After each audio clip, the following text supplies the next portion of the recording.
ಒಟ್ಟಾರೆ ಪ್ರಜ್ವಲ್ ರೇವಣ್ಣ ಭೂಗತವಾಗಿ 27 ದಿನ ಆಗ್ತಾ ಇದೆ. ಹಾಗಾಗಿ ಶತ ಪ್ರಯತ್ನವನ್ನ ಮಾಡ್ತಾ ಇರುವಂತ ಸರ್ಕಾರ ಹೇಗಾದ್ರೂ ವಾಪಸ್ ಕರೆಸಬೇಕು ಅಂತ.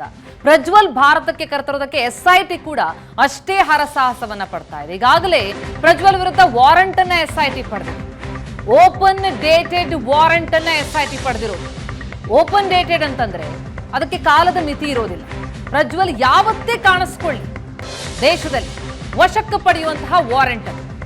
ಈ ಓಪನ್ ಡೇಟೆಡ್ ವಾರಂಟ್ ಜೊತೆಗೆ 3 ದಾಖಲೆಯನ್ನ ಎಸ್ಐಟಿ ಕಳಿಸಿದೆ. ಸಿಬಿಐನ ಇಂಟರ್ಪೋಲ್ ಕಚೇರಿಗೆ 3 ಪತ್ರವನ್ನ ರವಾನೆ ಮಾಡಿದೆ. ಸಿಬಿಐನಿಂದ ಮಾಹಿತಿಗಾಗಿ ಎಸ್ಐಟಿ ಕಾಯ್ತಾ ಇದೆ. ಅಂದ್ರೆ 27 ದಿನ ಆಯ್ತು ಪ್ರಜ್ವಲ್, ಇನ್ನೂ ಕೂಡ ಪತ್ತೆ ಇಲ್ಲ. ಹಾಗಾಗಿ ವಾಪಸ್ ಶತಾಯಗತಾಯ ತರಬೇಕು, ಜೊತೆಗೆ ವಾಪಸ್ ಬರ್ತಾ ಇದ್ದಂತೆ ವಶಕ್ಕೆ ಪಡಿಬೇಕು ಅನ್ನುವಂತಹ ದೃಷ್ಟಿಯಿಂದ formal request for provisional arrest ಅಂದ್ರೆ ಯಾವ ಕಾರಣಕ್ಕೆ ಬೇಕಾಗಿದ್ದಾರೆ ಅದೆಲ್ಲವನ್ನ ಕೂಡ ಸಿಬಿಐಗೆ ಎಸ್ಐಟಿ 3 ಪತ್ರಗಳಲ್ಲಿ ರವಾನಿಸಿರುವಂತದ್ದು. ಆರೋಪಿಯ ಭಾವಚಿತ್ರಗಳು ಅಂತ ವ್ಯಕ್ತಿಗೆ ಸಂಪೂರ್ಣ ಮಾಹಿತಿಯನ್ನ ಕೊಟ್ಟು ಯಾವತ್ತೇ ಪ್ರಜ್ವಲ್ ಕಾಣಿಸಿದ್ರು ಓಪನ್ ಡೇಟೆಡ್ ವಾರಂಟ್ ಅನ್ನ ಪಡೆದಿರೋದ್ರಿಂದಾಗಿ ವಶಕ್ಕೆ ಪಡೆಯೋದಕ್ಕೆ ಸಿದ್ಧತೆಗಳನ್ನ ಮಾಡಿಕೊಂಡಿದೆ. ಈ ಬಗ್ಗೆ ಹೆಚ್ಚಿನ ಡೀಟೇಲ್ಸ್ ಅನ್ನ ಕೊಡ್ತಾರೆ ನಮ್ಮ ಪ್ರತಿನಿಧಿ ರವಿ ಸಂಪರ್ಕದಲ್ಲಿದ್ದಾರೆ. ರವಿ, ಪ್ರಜ್ವಲ್ ದೇಶ ಬಿಟ್ಟು 27 ದಿನ ಕಳೆದೋಗಿದೆ. ಪ್ರಜ್ವಲ್ ವಾಪಸ್ ಕರೆಸೋದಕ್ಕೆ ಸಾಕಷ್ಟು ಪ್ರಯತ್ನಗಳಾಗ್ತಾ ಇದೆ. ಒಂದು ಕಡೆ ರಾಜ್ಯ ಸರ್ಕಾರದಿಂದ, ಮತ್ತೊಂದು ಕಡೆ ಎಸ್ಐಟಿ ಕೂಡ ಪ್ರಯತ್ನ ಮಾಡ್ತಾ ಇದೆ. ಈಗ ಸಿಬಿಐನಿಂದ ಮಾಹಿತಿಗಾಗಿ ಎಸ್ಐಟಿ ಕಾಯ್ತಾ ಇದೆ. 3 ಪತ್ರ ಕೂಡ ರವಾನೆ ಮಾಡಿದೆ. ಓಪನ್ ಡೇಟೆಡ್ ವಾರಂಟ್ ಅನ್ನ ಕೂಡ ಎಸ್ಐಟಿ ಪಡೆದಿದೆ. ಒಟ್ಟಾರೆ ಯಾವ ರೀತಿಯಾದಂತಹ ಪ್ರಯತ್ನಗಳು ಎಸ್ಐಟಿಯಿಂದ ನಡೀತಾ ಇದೆ, ಜೊತೆಗೆ ಸಿಬಿಐನಿಂದ ಯಾವ ರೀತಿ ನಿರೀಕ್ಷೆಯಲ್ಲಿದೆ ಎಸ್ಐಟಿ? ಶ್ವೇತಾ, ಏನು ಪ್ರಜ್ವಲ್ ವಿರುದ್ಧ ಈಗ ಆಲ್ರೆಡಿ 3 ಎಫ್ಐಆರ್ ಗಳು ಕೂಡ ದಾಖಲಾಗಿರುವಂತದ್ದು. 3 ಕೂಡ 376 ಅತ್ಯಾಚಾರಕ್ಕೆ ಸಂಬಂಧಪಟ್ಟಂತಹ ಪ್ರಕರಣಗಳು. ಸೊ ಹೀಗಾಗಿ ಈ ಪ್ರಕರಣಗಳಲ್ಲಿ ಪ್ರಜ್ವಲ್ ರೇವಣ್ಣ ಎಸ್ಐಟಿ ಅಧಿಕಾರಿಗಳಿಗೆ ತುಂಬಾ ಅಗತ್ಯವಾಗಿ ಬೇಕಾಗಿರುವಂತಹ ಹಿನ್ನೆಲೆಯಲ್ಲಿ ಆತನ ಹುಡುಕಾಟವನ್ನು ಕೂಡ ಈಗ ಆಲ್ರೆಡಿ ಆರಂಭಿಸಿದ್ದಾರೆ. ಆದ್ರೆ ಪ್ರಜ್ವಲ್ ರೇವಣ್ಣ ಏಪ್ರಿಲ್ 26ನೇ ತಾರೀಕು ಬೆಂಗಳೂರಿಂದ ಪರಾರಿಯಾದಂತಹ ವ್ಯಕ್ತಿ ಇದುವರೆಗೂ ಕೂಡ ವಾಪಸ್ ಭಾರತ ದೇಶಕ್ಕೆ ಕಾಲಿಟ್ಟರೆ. ಸೊ ಹೀಗಾಗಿ ಪ್ರಜ್ವಲ್ ರೇವಣ್ಣ ಅವರ ಚಲನವಲನ ಬಗ್ಗೆ ಅಷ್ಟು ಫೈಂಡಿಂಗ್ ಔಟ್ ಮಾಡಿದಾಗಂತಹ ಸಂದರ್ಭದಲ್ಲಿ ಆತ ಜರ್ಮನಿಯ ಮ್ಯೂನಿಚ್ ನಲ್ಲಿ ಇದ್ದಾನೆ ಅನ್ನೋದು ಕನ್ಫರ್ಮ್ ಆಗಿರುವಂತದ್ದು. ಸೊ ಹೀಗಾಗಿ ಜರ್ಮನಿಯ ಮ್ಯೂನಿಚ್ಗೆ ಸಂಪರ್ಕ ಮಾಡಬೇಕು ಅಂದ್ರೆ ಭಾರತದ ಸಿಬಿಐ ಇಲ್ಲಿ ಮುಖ್ಯ ಪಾತ್ರ ವಹಿಸುತ್ತೆ. ಸೊ ಹೀಗಾಗಿ ಸಿಬಿಐನು ಕೂಡ ಎಸ್ಐಟಿ ಅಧಿಕಾರಿಗಳು ಈಗ ಆಲ್ರೆಡಿ ಸಂಪರ್ಕ ಮಾಡಿರುವಂತದ್ದು.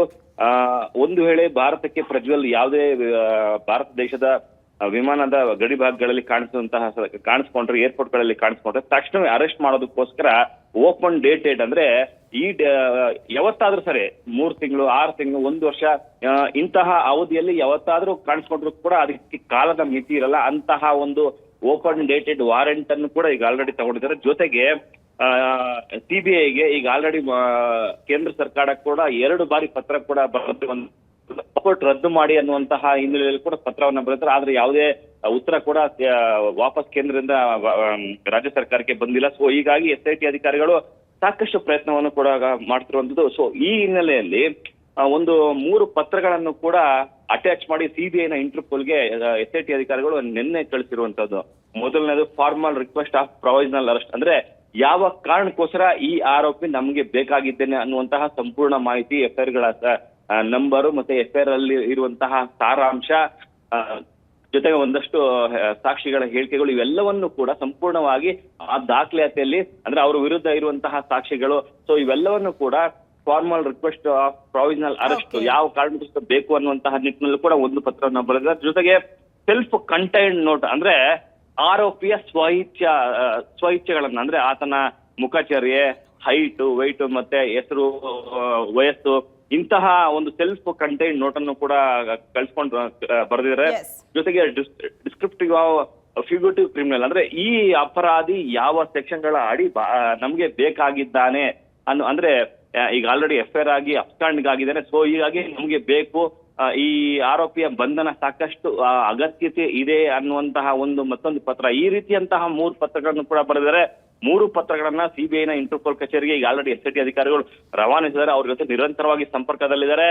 ಬ್ಲೂ ಕಾರ್ನರ್ ನೋಟಿಸ್ ಕೂಡ ಜಾರಿ ಆಗಿರುವಂತದ್ದು. ರೆಡ್ ಕಾರ್ನರ್ ನೋಟಿಸ್ ಜಾರಿ ಮಾಡ್ಬೇಕಾದ್ರೆ, ಚಾರ್ಜ್ ಶೀಟ್ ಮಾಡ್ಬೇಕಾದ್ರೆ, ಸೊ ಹೀಗಾಗಿ ಚಾರ್ಜ್ ಶೀಟ್ ಕೂಡ ವೇಟ್ ಮಾಡ್ತಾರೆ. ಸೊ ಹೀಗಾಗಿ ಸಿಬಿಐಯಿಂದ ಯಾವ ಮಾಹಿತಿ ಬರುತ್ತೆ ಅನ್ನುವಂತಹ ನಿಟ್ಟಿನಲ್ಲೂ ಕೂಡ ಎಸ್ಐಟಿ ಅಧಿಕಾರಿಗಳು ವೇಟ್ ಮಾಡ್ತಿದ್ದಾರೆ. ಥ್ಯಾಂಕ್ ಯು ರವಿಕುಮಾರ್ ನಿಮ್ಮೆಲ್ಲ ಡೀಟೇಲ್ಸ್ಗೆ.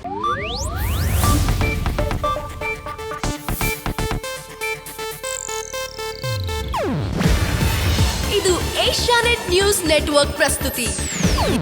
ನೀವು ನೋಡ್ತಿದ್ದೀರಾ ಏಷ್ಯಾ ನೆಟ್ ಸುವರ್ಣ ನ್ಯೂಸ್.